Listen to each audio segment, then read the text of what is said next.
missed Pat. He's no longer with us. Missed our director, John Avildsen, who is no longer with us, our producer, Jerry Weintraub. And it was this well of nostalgic emotion. And went back to my trailer and had my little regroup. And then I started thinking, then it became less poignant, more profound, I guess, if you will. Because then I said, okay, so now I'm the old guy. I am not that great looking young kid that Tanner is. And those days are gone.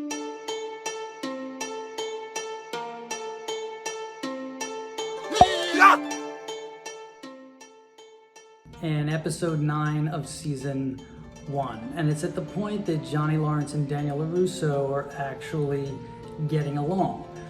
They're sort of at a place where you think these guys may become friends. And we walk into Daniel's dojo at his house. Meanwhile, when I shot The Karate Kid back in 1983, almost every scene Daniel LaRusso had with Johnny Lawrence involved Daniel LaRusso getting his ass kicked. So I remember those days well. Well, in this scene, he gives me this big shove. And I go flying back into this, into the wall, and there's this shelf there, a table there with some of my All Valley trophies, and they come crashing down. And so I tell Billy, I'm like, Billy, listen, when you give me the shove, just give me the shove, and I'll take the hit. Well, once we shoot, which always happens, adrenaline comes. Me being the 98-pound weakling, Billy gives me the first hit. I go flying, boom, into this thing. I mean, just my leg, my thigh goes ramming into the side of it. And I'm like, all right, okay. I was like, listen, next time we do it, I'll take the hit. He goes, yeah, I know. And then he was very conscious. He was very conscious to not throw me into the wall.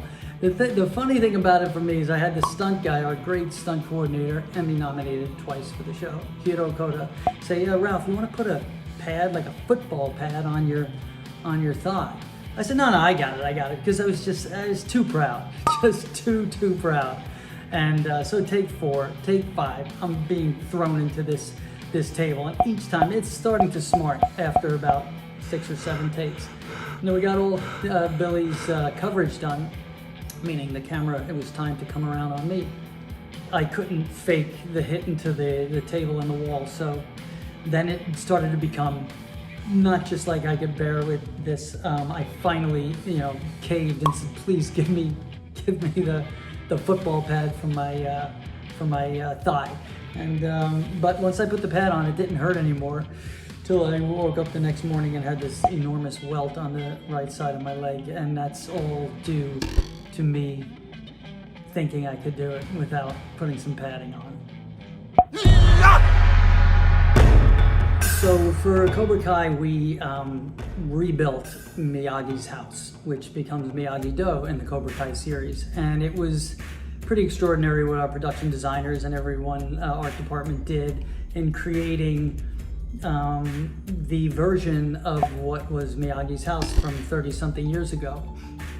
And so at the beginning of season 2, the first episode back, I had this scene where I'm with Tanner, who plays Robbie, and we are fixing up the Miyagi backyard to bring it back to its original luster, and there's a lot of work to do. So it involved the sanding of the decks and the painting of the fences and the waxing of the cars and all those pieces that are so ingrained in the Karate Kid universe.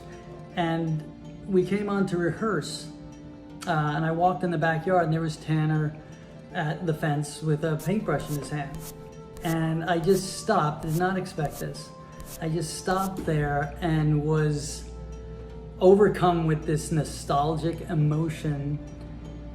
For the moment, for me, it was the place where the magic happened back in the day that sort of brought us to where we are. I mean, without Mr. Miyagi, without that father-son relationship and those chores that led to martial arts moves, that led to all the obstacles, overcoming and becoming victorious and navigating his adolescence, all kind of happened in the backyard of Miyagi's house. And so I had this you only have this as you get older, these moments.